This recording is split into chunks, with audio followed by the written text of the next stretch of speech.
Friends বলক আপোনালোকক আৰু এটা জলকীয়া খেতি দেখুৱাম যিটো মাইক্ৰ' জলকীয়া বুলি কয়, খুব ঝাল হয় আৰু সেই খেতিডৰাত মই উপস্থিত হৈছোঁহি আৰু সেইটো আপোনালোকক দেখুৱাইছোঁ। চাওক মাইক্ৰ' জলকীয়া খেতি,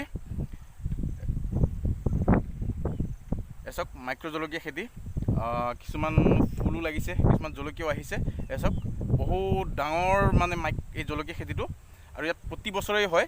আৰু আপোনালোকক কৈছিলোঁ যে মই ভোট জলকীয়া খেতিটো দেখুৱাম, তাৰ লগেদি আহি মই এই জলকীয়া খেতিটো দেখুৱাবলৈ মানে চেষ্টা কৰিছোঁ, কাৰণ ইয়াৰ পৰা বহুত জলকীয়া উৎপন্ন হয়। আৰু আপোনাৰ কাৰ্বি আংলং, ডিমা হাছাও বা আপোনাৰ লংকাৰ বজাৰ বা হোজাই বজাৰ, বিভিন্ন বজাৰত মানে সেইখিনি ৰপ্তানি হয় আৰু উপকৃত হৈছে। আৰু এই খেতি কৰা কৃষকজন, এখেত মোৰ লগত উপস্থিত আছে বৰ্তমান।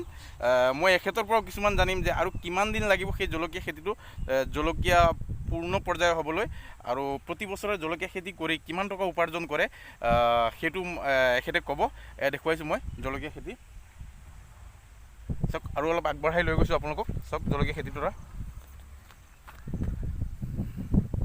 চাওক খুব সুন্দৰ। মই জলকীয়া খেতিৰ মাজতে আছোঁ। তো বলক জলকীয়া খেতি কৰা মানুহ কৃষকজনৰ লগত মই কথা পাতোঁ।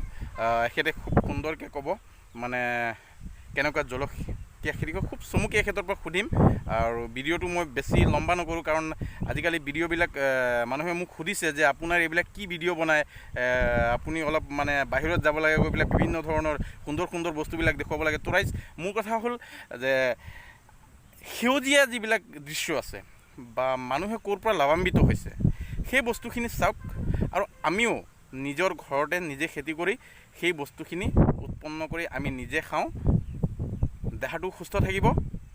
তো বলক বন্ধুসকল, মই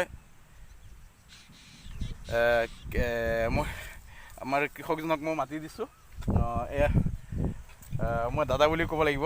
দাদা, তো আপোনাক মোৰ ইউটিউব চেনেল জাকিৰ হেল্ল' আছামলৈ, জাকিৰ আছাম হেল্ল'লৈ আপোনালোকক স্বাগতম জনাইছোঁ। তো আমাৰ দৰ্শকসকলক মই কৈছোঁ যে প্ৰতি বছৰে আপুনি জলকীয়া খেতি কৰে, এইবাৰো বহুত ডাঙৰকৈ কৰিছে। তো জলকীয়া কিমান দিন লাগিব আৰু হ'বলৈ? এইটো হওঁতে আৰু ধৰক 1 মাহমান লাগি যাব। এতিয়া ফুল আহি আছে, মাজে মাজে জলকীয়াও ধৰি আছে। এইটো কেনেকুৱা ঝাল হয় নেকি? জ্বলা আছে, এইটো পূৰা জ্বলা হয়। এইটোতো মাইক্ৰ' জলকীয়া, জলকীয়াৰ ভিতৰত এইটো জ্বলা বেছি হয়, জলকীয়া আৰু এইটো জলকীয়া। মই গোটেই বছৰে কৰি থাকোঁ, যোৱাবাৰো কৰিছিলোঁ, আধা বিঘা মাটি কৰিছিলোঁ। এইবাৰ 1 বিঘাৰ ওপৰত কৰিছে? এইবাৰ মানে 1 বিঘামান হৈ যাব। ধৰক যোৱাবাৰ আধা বিঘাত মানে 50-60 হাজাৰ টকা বেচিছোঁ। এইবাৰ মানে কোনটো বজাৰত লৈ যায় আপোনালোকে? এইটো আমি মানে লোকেল বজাৰতেই বেচোঁ বেছিভাগ, মানে হোজাই যাওঁ, লংকাত, তাৰপৰা কাৰ্বি আংলং বজাৰ, ডিমা হাছাও বজাৰ, এইবিলাক উমৰাংচু কয়, হাফলং কয়। তো এইবাৰ আপুনি আশা কৰিছে কি জলকীয়া পৰা জলকীয়া বিক্ৰী কৰি পেলাই আপুনি কিবা এটা আশা কৰিছে? নাই, এই বছৰটো ধৰক এইফালে লকডাউন হৈ আছে আৰু মানে বজাৰটো বেয়া আছে। আজিকালি 10 টকা 12 টকা কেজি চলি আছে। যোৱাবাৰটো 80 টকা 100 টকালৈকে পাইছোঁ দামটো। এই বছৰ দামটো বহুত কম আছে। এতিয়া আমাৰতো লগা নাই, ধৰক আৰু 1 মাহমান লাগি যাব। 1 মাহ পাছত মানে হয়তো দামটো বাঢ়িব পাৰে, কিন্তু বৰ্তমানে বজাৰটো একদম বেয়া আছে।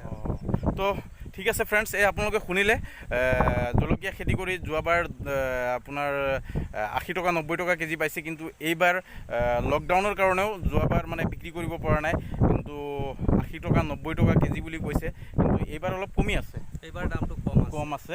গতিকে হয়তো কিজানি লকডাউন খোলাৰ পাছত দামটো বাঢ়িব পাৰে। হয়। তো ঠিক আছে ফ্ৰেণ্ডছ, আপোনালোকে কৃষকজনলৈ আশীৰ্বাদ কৰিব, আশীৰ্বাদ কৰিব, আৰু আশীৰ্বাদ কৰিব। হয়, আৰু যাতে এখেতে খেতি কৰি যাতে উপকৃত হয়, সেইটোৱে আৰু।